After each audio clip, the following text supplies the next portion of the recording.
अस्सलामु अलैकुम वरहमतुल्लाहि वबरकात। अल्लाह के नाम से शुरू जो बड़ा मेहरबान और निहायत रहम करने वाला है। मैं हूं मोहम्मद नफीस अंसारी और आप देख रहे हैं द पॉलिटिकल। ये कोई सिर्फ़ एक तस्वीर नहीं है, बल्कि हर मुस्लिमों की एक उम्मीद है। हर उस मुस्लिम के लिए जिसको आज भी लगता है कि उनका कोई एक लीडर मौजूद है जो उनके लिए लड़ाई लड़ रहा है। कर्नाटका में 4 म्यूनिसिपल सीट जीतने के बाद बैरिस्टर असदुद्दीन ओवैसी साहब उत्तर प्रदेश के रुदौली पहुंचे थे, जहां पर ओवैसी साहब ने एक ऐतिहासिक भाषण दिया है। और जब मैंने उसे सुना तो मुझे लगा कि भारत में रहने वाले 25 करोड़ मुसलमानों को भी ओवैसी साहब की उस बात को सुननी चाहिए जो आपके दिल और दिमाग को झंझोड़ कर रख देगी। उत्तर प्रदेश में सबको अपना अपना हिस्सा मिल गया। अगर किसी के साथ इंसाफ नहीं हुआ, किसी को उनका हिस्सा नहीं मिला, तो मैं ये साफ तौर पर कह रहा हूं कि उत्तर प्रदेश के मुसलमान हैं जिनको अभी तक उनका हिस्सा नहीं मिला। और क्यों नहीं मिला? इसलिए नहीं मिला कि आपने पिछले 60 साल से सेकुलरिज्म के झूठे वादे पर आपने मुख्तलिफ पार्टियों को वोट दिया। कभी आपने कांग्रेस को वोट दिया, उनको नेता बनाया, विधायक बनाया, सांसद बनाया, मुख्यमंत्री बनाया। कभी आपने उनको प्रधानमंत्री बनाया। कभी आपने बीएसपी को वोट दिया, उनका मुख्यमंत्री बनाया। आपने समाजवादी पार्टी को वोट दिया, उनका मुख्यमंत्री बनाया। मगर आप अपने दिल पर हाथ रखकर सोचिए कि आपका पूरे उत्तर प्रदेश में आपका कौन है नेता, कौन है आपकी आवाज, कहां है आपकी सियासी ताकत?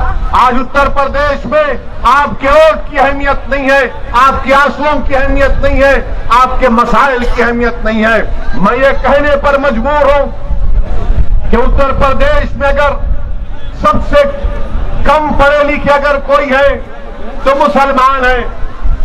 आखिर क्यों कम पढ़े लिखे मुसलमान है? क्या इसका जिम्मेदार असदुद्दीन ओवैसी है? अगर उत्तर प्रदेश में सिर्फ 2% बच्चे ग्रेजुएट होते हैं तो क्या उसका जिम्मेदार असदुद्दीन ओवैसी है? उत्तर प्रदेश में मुसलमान आउट ऑफ स्कूल चिल्ड्रन है, जो स्कूल के बाहर है, जिनकी उम्र स्कूल में तालीम हासिल करने की है, वो 60% है। उसका जिम्मेदार कौन है?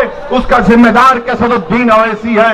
उत्तर प्रदेश की जेलों में सबसे ज्यादा अगर दलित भाइयों के साथ अगर कोई इंडस्ट्राइल है तो मुसलमान है। इसका जिम्मेदार कौन है?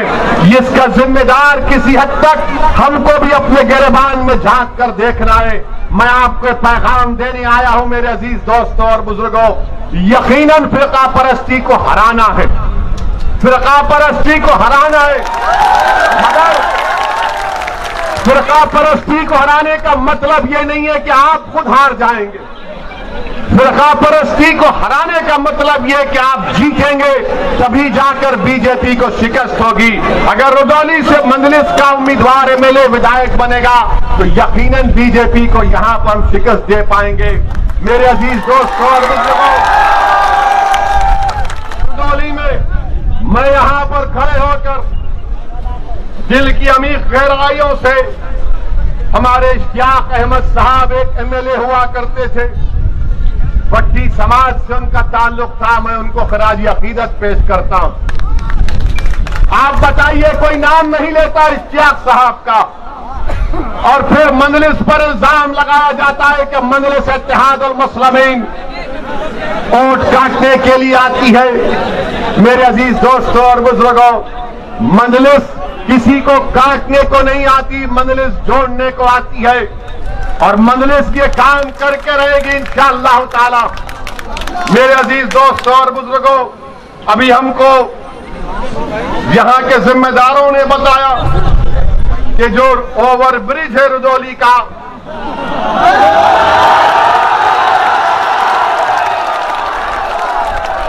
अब आप जाकर समाजवादी के लोगों से पूछेंगे ओवरब्रिज क्यों नहीं बना 2 साल से, तो 5 साल से, तो बोलेंगे ओवैसी यहां से गया था इसलिए नहीं बना। ओवरब्रिज नहीं बना, और जो मुख्यमंत्री बाबा हैं, बाबा को भी पता नहीं है। बाबा को बोलेंगे ओवरब्रिज तो बाबा बोलेंगे नाम बदल दो। यानी हमारा हाल ऐसा हो गया है। और फिर ओवरब्रिज नहीं होने की बिना पर हाईवे पे आने के लिए लंबा सफर 10 किलोमीटर का करना पड़ता है। और दूसरी बात यह है कि यहां पर जो कम्युनिटी हेल्थ सेंटर है माशाल्लाह खंडेर में तब्दील हो चुका है। मेरे अजीज दोस्तों और बुजुर्गों, पाइपलाइन के लिए रोड खोद दी गई है, मगर ये विकास हो रहा है बाबा के दौर में। बाबा के पास एक ही फार्मूला है, जाके बाबा को बोलिए सर वो लोग नाम बदल दो, काम हो जाएगा। फिरोजाबाद में 50 बच्चे डेंगू से मर गए, 50 बच्चे। नाम बदल दो। क्या नाम बदलने से बच्चे मरना? मेरे अजीज दोस्तों और बुजुर्गों, फिर ये आपके रुदौली में मेरे पास रिकॉर्ड है। ये अखिलेश भी नहीं बोल सकते, ना कांग्रेस ना बसपा के लोग बोल सकते हैं। वो सिर्फ आपको बोलेंगे वोट डालो, हमको वोट डालो। मगर हासिल क्या हुआ बताइए कि उत्तर प्रदेश में माइनॉरिटीज के लिए, जिसमें मुसलमान भी शामिल हैं, 2019-20 में मोदी सरकार ने बाबा की सरकार को 116 करोड़ रुपए दिए कि मुसलमानों के उन गांवों में जहां पर 25% माइनॉरिटी रहते, काम कराओ, स्कूल बनाओ, अस्पताल बनाओ। 116 करोड़ दिए गए और जिसमें से बाबा की सरकार ने, महाराष्ट्र ने सिर्फ 16 करोड़ खर्चा किए। और महाराज बोलते, मोदी बोलते सबका साथ, सबका विकास, सबका विश्वास। 116 करोड़ में सिर्फ 16 करोड़ खर्चा किए गए। दूसरी बात कि रुदौली तहसील में क्या कोई हायर सेकेंडरी स्कूल है? गवर्नमेंट का है, क्यों नहीं है? क्या हमको हमारे बच्चों को स्कूल में पढ़ाने का शौक नहीं है? क्या आप अपने बच्चों को तालीम दिलाना नहीं चाहते? क्या अपने बेटियों को पढ़ाना नहीं चाहते? तो लोग बोलेंगे नहीं, मुसलमान बच्ची को नहीं पढ़ाना चाहता। अरे दिमाग तेरा खराब है, हम पढ़ाना चाहते, काबिल बनाना चाहते, ताकतवर बनाना चाहती अपनी बेटियों। इनको अफगानिस्तान के लड़कियों पर जुल्म की बड़ी फिक्र है, मगर रुदौली में बच्चों के पढ़ने के लिए ये इनका दोगला दोहरा चेहरा है। और फिर आप देख लीजिए कि फिर उत्तर प्रदेश की बाबा की सरकार ने कहा कि कोविड आया तो मई में फैसला किया कि ऑनलाइन स्कूलों को स्कूल में तालीम दी जाएगी। आपको मालूम मेरे भाई, आपके रुदौली में कितने टीचर को कंप्यूटर इस्तेमाल करना आता?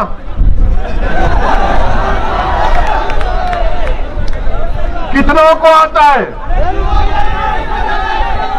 ये हाल यहां पर इस तरह का करके रखिए। और आप ये भी देख लीजिए कि जो हेल्थ की बात है, हेल्थ की बात में रुदौली में 255 सब सेंटर है, 40 प्राइमरी हेल्थ केयर सेंटर है, 5 कम्युनिटी हेल्थ सेंटर है, कोई सब डिविजनल हॉस्पिटल नहीं है, 4 डिस्ट्रिक्ट हॉस्पिटल है। तो योगी आदित्यनाथ की सरकार बनने के बाद कितने आपने खोले बताओ? कितने आपने खोले बताओ? जब आप जवाब दे रहे हैं तो सच्चाई पर पाबंदी होगा।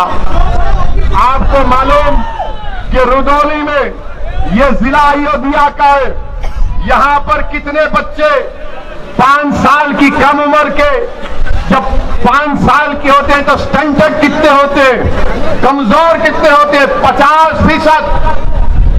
बाबा से जाकर पूछिए, महाराज से, तो बोलेंगे ये फिरका परस्ती की बात कर रहा हूं ऐसी। मैं चैलेंज से कह रहा हूं कि 50% 5 साल के कम उम्र के बच्चे स्टंटेड है। अयोध्या डिस्ट्रिक्ट में कौन सी हुक्मरानी बीजेपी उत्तर प्रदेश में कर रही है। और फिर वेस्टेड बच्चे 19% अंडरवेट, यानी जो उम्र में वजन उनका होना चाहिए कितने मालूम आपको, 45%। मैं जो कुछ कह रहा हूं, अगर मेरी बहन, मेरी मां मेरी बात को सुन रही है तो कहेगी कि हाँ ये बात सच है कि जिस बेटी को मैंने 9 महीने अपने पेट में रखकर पैदा किया, आज वो स्टंटेड भी है और उसका वेट भी कम है। मेरे अजीज दोस्तों और बुजुर्गों, वहीं पर ये सरजमीन, हम जब यहां पर आ रहे थे तो 2 दिन से हमारे माशाल्लाह मीडिया के बड़े बड़े लोग बोलना शुरू कर दिए कि ओवैसी अयोध्या को नहीं जा रहे हैं, ओवैसी अयोध्या का नाम नहीं लेते हैं। मैंने कहा भाई साहब, अयोध्या भी भारत में है, फैजाबाद भी भारत में है और ओवैसी भी भारत में है। अब फैजाबाद की तारीख इनको नहीं मालूम, जो शाम में 6 बजे टीवी पर बैठते हैं, 8 बजे बैठते हैं, 9 बजे बैठते हैं, ऐसा बैठकर भाषण देते हैं, खुतबा देते हैं और ऐसा देते हैं कि बस नरेंद्र मोदी उनको देखे तो कहे कि ये तो मेरा घर वाला। क्या कहा उन्होंने कि ओवैसी को अयोध्या नहीं जा रहे। मेरे भाई, अयोध्या भी जाएंगे, क्यों नहीं जाएंगे? हम जब कश्मीर गए तो अयोध्या नहीं जाएंगे। और फैजाबाद की तारीख, इनको नाम फैजाबाद से इतनी जलन क्यों है? बदल दिया, पेट में दर्द क्यों होता है? फैजाबाद की जेल में क्या अशफाकुल्लाह को फांसी नहीं दी गई थी? क्या फैजाबाद की जेल में अशफाकुल्लाह को जब फांसी दी जा रही थी तो क्या अशफाकुल्लाह जब फांसी के फंदे पर जा रहा था तो उसकी जबान पर कुरान की आयतें थी? जब अशफाकुल्लाह फांसी के फंदे पर गया तो रास्ते में जेल के लोगों से मिलकर कहा कि खुदाफिज, मैं अपने रब से मिलने जा रहा हूं। क्या अशफाकुल्लाह ने जब फांसी का फंदा लेकर उसको चूमा और अपने गले में डाला तो पूछने वाले ने पूछा कि बता मरने वाले, तेरी आखिरी ख्वाहिश क्या है? तो अशफाकुल्लाह ने क्या ये नहीं कहा कि ला के रख दे खाके वतन मेरे कफन में? ये मोहब्बत के मज़ार अशफाकुल्लाह ने। ये हमको बोलना पड़ता है, वरना ये 6 बजे 8 बजे 9 बजे बैठकर जो चीखे मारते हैं, जो पुकारते रहते हैं कि हम माई बाप देख लो हमको आपकी तारीफ में बोल रहे हैं, इनको बताना पड़ेगा, इनको बताना पड़ेगा कि ये लोग बात करते हिंदू और मुसलमान के इत्तेहाद की मोहब्बत की, यकीनन वो पैदा होना चाहिए। और कैसे पैदा होगा? अशफाकुल्लाह और राम प्रसाद बिस्मिल की दोस्ती कैसी थी? राम प्रसाद बिस्मिल अशफाकुल्लाह एक मंदिर के पास बैठे थे शाम के वक्त, एक मुसलमान आ गए मंदिर पर हमला करने के लिए, तो अशफाकुल्लाह ने अपना रिवॉल्वर निकाल कर कहा, खबरदार तुम मंदिर पर हमला नहीं करोगे वरना अशफाकुल्लाह फायर करेगा। ये मोहब्बत की मिसालें थी। क्या आपको मालूम नहीं? सुनिए, मैं थाली बजाने के लिए या आपसे दाद हासिल करने के लिए यहां पर नहीं आया हूं। मैं तुम्हारी थालियों का मोहताज ना कभी था ना कभी रहूंगा। मैं किसी का मोहताज हूं तो अल्लाह का मोहताज हूं। मैं तुमको आपको बताने आया हूं कि अपने दिलों में एक इनकलाब पैदा करो, अपने दिलों में एक तब्दीली पैदा करो। अगर जिंदा हो तो जिंदा कौम की मिसाल बनो, अगर जिंदा हो तो हरकत करो, अगर जिंदा हो तो अपनी पार्टी का वोट दो, अगर जिंदा हो तो तोड़ दो ये तमाम गुलामी की कैदियों की जंजीरों को, जो 60 साल से तुमको डरा डरा कर तुम्हारा होठ हासिल करके हमको बर्बादी के तहने पर लाकर खड़ा कर दिया। मेरे अजीज दोस्तों और बुजुर्गों, अशफाकुल्लाह शहीद को एक मुसलमान जेलर जाकर अशफाकुल्लाह से कहता है कि अशफाकुल्लाह तुम गवाही माफी बन जाओ, तुम ये तमाम जो दीगर हिंदू हैं जिन पर काकोरी ट्रेन का मुकदमा हुआ तुम उनके खिलाफ बोलो। तो अशफाकुल्लाह ने कहा मैं एक मुसलमान हूं और बाकी मेरे साथी हिंदू हैं, मैं अपने आप को गिरने नहीं दूंगा, ना अपनी कौम को गिरने दूंगा। मैं अंग्रेजों के खिलाफ था और रहूंगा। मेरा ख्वाब है कि मुल्क आजाद हो। मैं आज रुदौली में खड़े होकर आप तमाम से अपील कर रहा हूं कि अगर हम अशफाकुल्लाह के ख्वाबों को पूरा करना चाहते हैं, अगर हम राम प्रसाद पंडित राम प्रसाद बिस्मिल के ख्वाबों को पूरा करना चाहते हैं, तो अशफाकुल्लाह ने ये ख्वाब देखा था। अशफाकुल्लाह ने ख्वाब देखा था कि मुल्क जब आजाद होगा तो यहां पर सबको उनका हिस्सा मिलेगा। अशफाकुल्लाह ने ख्वाब देखा था कि मैं फांसी के फंदे पर चढ़ जाऊंगा, 27 साल की उम्र में अपनी जवानी को इस मुल्क पर कुर्बान कर दूंगा, मगर आने वाले नौजवानों का मुस्तकबिल खराब नहीं होगा। नौजवानों, रुदौली के गय्योर नौजवानों, उत्तर प्रदेश के मेरे गय्योर नौजवानों, तुमको अशफाकुल्लाह के ख्वाबों को पूरा करना है। तुमको पंडित राम प्रसाद बिस्मिल की तरह उस मोहब्बत की निशानियों को बताना है। और मोहब्बत होगी तो गुलामी नहीं होगी, हिस्सेदारी की मोहब्बत होगी, हिस्सेदारी की मोहब्बत होगी। ख्वाब अशफाकुल्लाह ने देखा था, अब उन ख्वाबों को पूरा करना आपकी जिम्मेदारी है। ख्वाब देखना शुरू करो और ख्वाबों को पूरा करने के लिए जिद्दोजहद करना पड़ेगा। यकीनन रास्ते में मसाइब और मुश्किलात आएंगे, कोई रास्ता आसानी से हम अपनी मंजिल मकसूद को आसानी तक नहीं पहुंच पाएंगे। जुस्तजू करना पड़ेगा, जिद्दोजहद करना पड़ेगा, ईसार और कुर्बानियों के मजारे करना पड़ेगा। मेरे अजीज दोस्तों और बुजुर्गों, जब हम अपने इन ख्वाबों को पूरा करेंगे तब जाकर हम एक सियासी कुव्वत बनकर यहां पर उभरेंगे। मेरे अजीज दोस्तों और बुजुर्गों, मैं आपको यह भी बताना चाहूंगा कि रुदौली में यहां पर जहां पर हमने इश्तियाक अहमद साहब का जिक्र किया तो रुश्दी मियां का भी जिक्र करना। मैं उनके खिलाफ नहीं हूं, बिल्कुल नहीं हूं, वो हमारे भाई हैं, दोस्त नहीं, हम जानते भी नहीं हैं उनको। मगर मैं समाजवादी पार्टी से पूछना चाहता हूं, समाजवादी पार्टी के अखिलेश यादव ये कहते हैं कि ओवैसी की जबान से जो अल्फाज निकलते हैं वो बड़े कड़वे होते हैं। अखिलेश यादव आ जाओ रुदौली में, तुम एक तरफ मैं एक तरफ, इस जनता को बात करेंगे, बोलेंगे। तुम डराने की बात करते हो, मैं उम्मीद दिलाने की बात करता हूं। तुम भगाने की बात करते हो, मैं कहता हूं पीठ नहीं सीना दिखाओ। तुम जहालत की बात करते हो, मैं इल्म की बात करता हूं। तुम डराने की बात करते हो, मैं इत्तेहाद की बात करता हूं। ये मजलिस इत्तेहाद और मुस्लिमीन का पैगाम। और यहां पर आप जानते हैं कि पहली मर्तबा अब्बास अली जैदी रुश्दी मियां जब हारे तो 1000 वोट से हारे। 5 साल के बाद जब 2017 में इलेक्शन हुआ तो रुश्दी मियां 31,000 वोट से हार गए। मैं तो नहीं रहा था ना अखिलेश।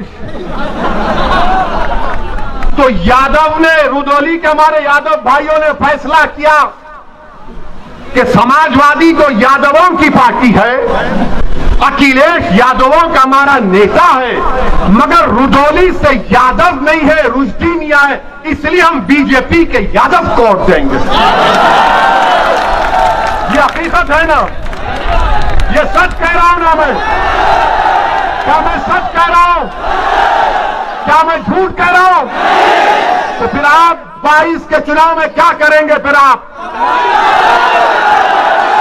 किसको वोट देंगे? आप किसको वोट देंगे? आप ये काम करके दिखाना है, सिर्फ जज्बात में आकर नहीं कहना है, बल्कि कामयाब करना है अपनी पार्टी को।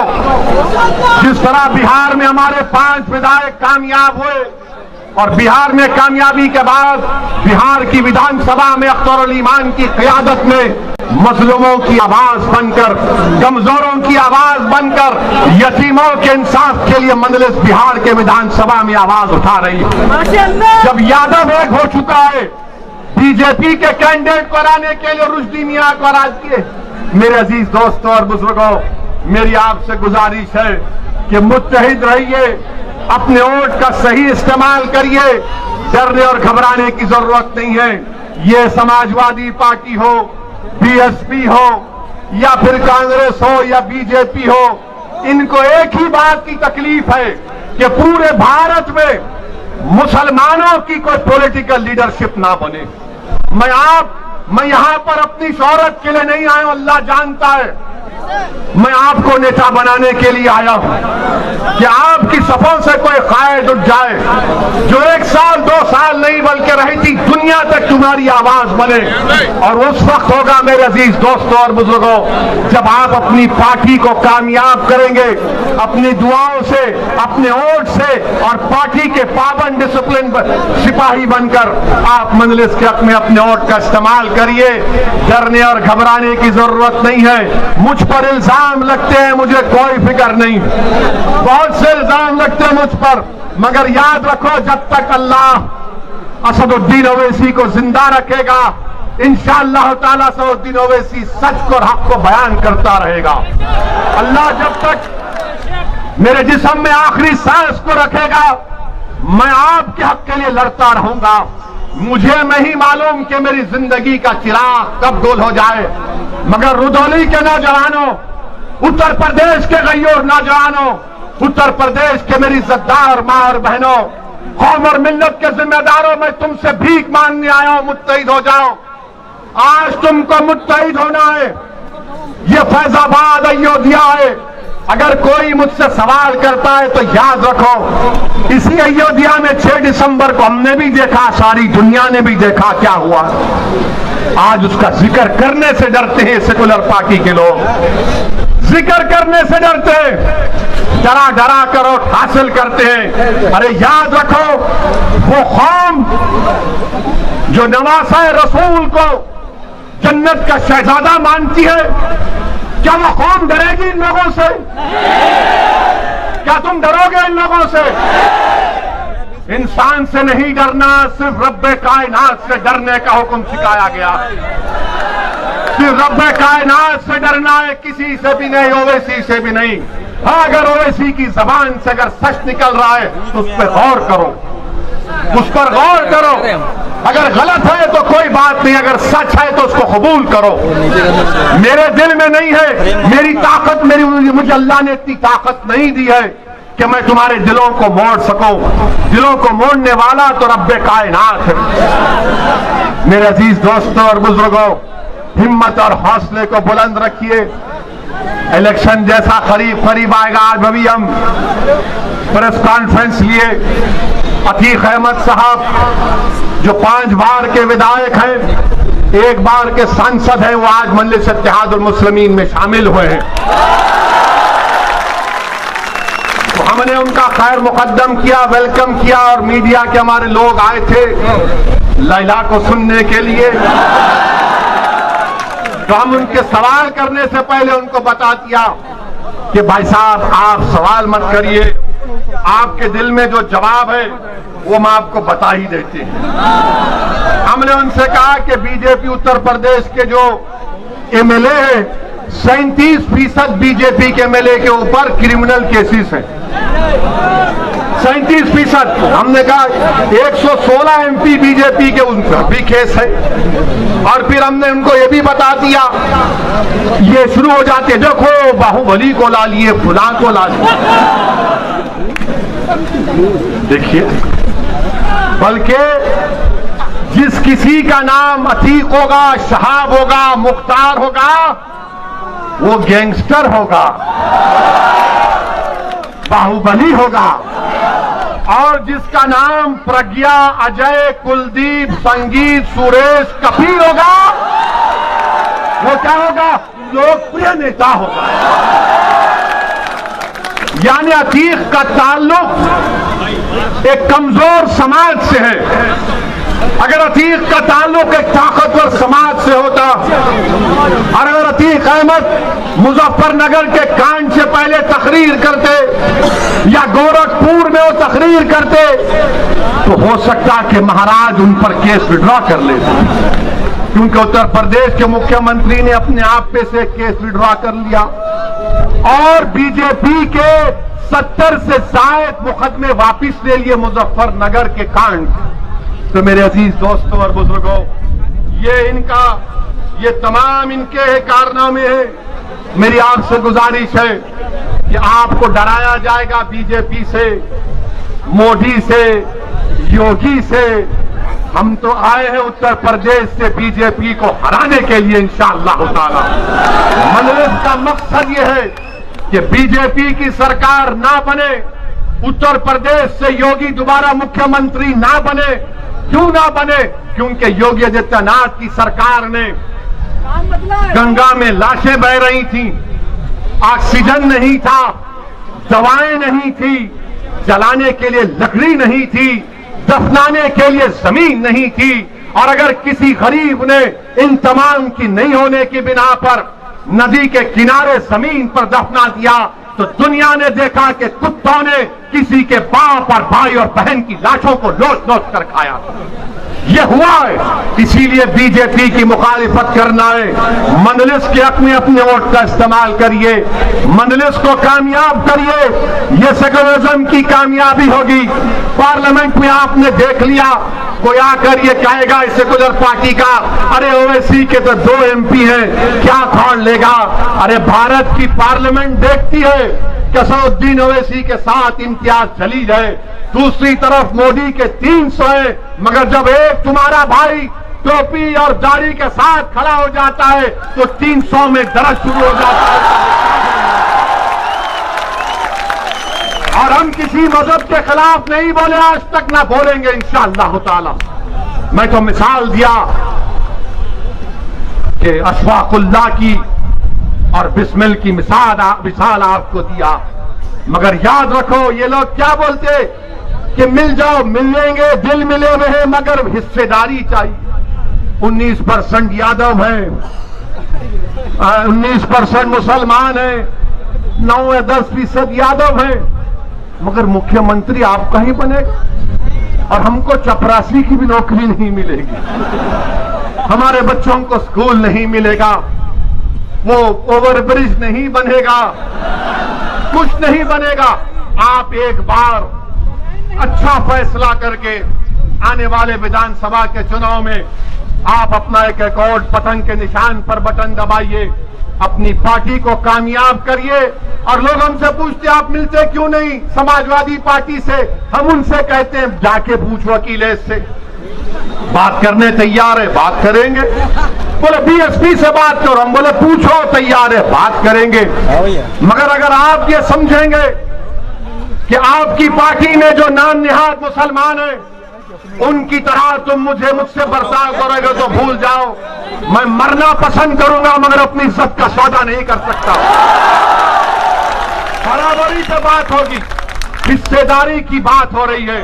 आप मुझे कोई खैरात नहीं देंगे, मेरा हक है, मैं हासिल करूंगा इंशाअल्लाह ताला। मेरे अजीज दोस्तों और बुजुर्गों, हिम्मत और हौसले को बुलंद रखिए। अच्छा, उत्तर प्रदेश के चुनाव आ रहे हैं तो इसमें अब शुरू हो जाएगा ये तालिबानी तालिबानी तालिबानी। सुना आपने? बोल रहे हर एक को। अरे हम तो बोल रहे हैं तालिबान को तुम बैन क्यों नहीं करते? हम तो मोदी जी से पूछे क्या तालिबान टेररिस्ट ऑर्गेनाइजेशन है नहीं है, बताओ देश को। अगर है तो डालो यूएपीए में, नहीं है तो अपने इन चमचों को खामोश बिठाओ। बोले जाते हैं हमारे सामने आकर नहीं बोलते क्योंकि उनको हम पूछते हैं ये क्या है, ये क्या है। हम में और दूसरों में बहुत फर्क है। मेरे अजीज दोस्तों और बुजुर्गों, अपने हिम्मतों को बुलंद रखिए, डर को अपने करीब आने मत दीजिए। एक बार एक तब्दीली पैदा करो आप। ये तारीखी शहर है, ये औलिया अल्लाह की सरजमीन है। यहाँ पर हमारे बहादुरों ने अपनी तारीख को रकम किया है, दोबारा एक तारीख को रकम करिए। मैं सलाम करता हूँ आप तमाम को। मैं शुक्रगुजार हूँ हमारी इज्जतदार माँ और बहनों का, बुजुर्गों का कि आपने अपना कीमती वक्त निकालकर हमारी बात को सुना। मैं फिर से आऊंगा, ये आखिरी मर्तबा नहीं आऊंगा। अगर सपा, बीएसपी, बीजेपी के लोग समझ रहे हैं कि दोबारा नहीं आऊंगा, मैं आऊंगा, बार बार आऊंगा, हर बार आऊंगा, आपके दिल में जगह बनाकर जाऊंगा और आप में से किसी को इंशाअल्लाह अल्लाह विधायक बनाएगा मजलिस के टिकट पर इंशाअल्लाह होगा। अस्सलाम वालेकुम व रहमतुल्लाहि व बरकातहू।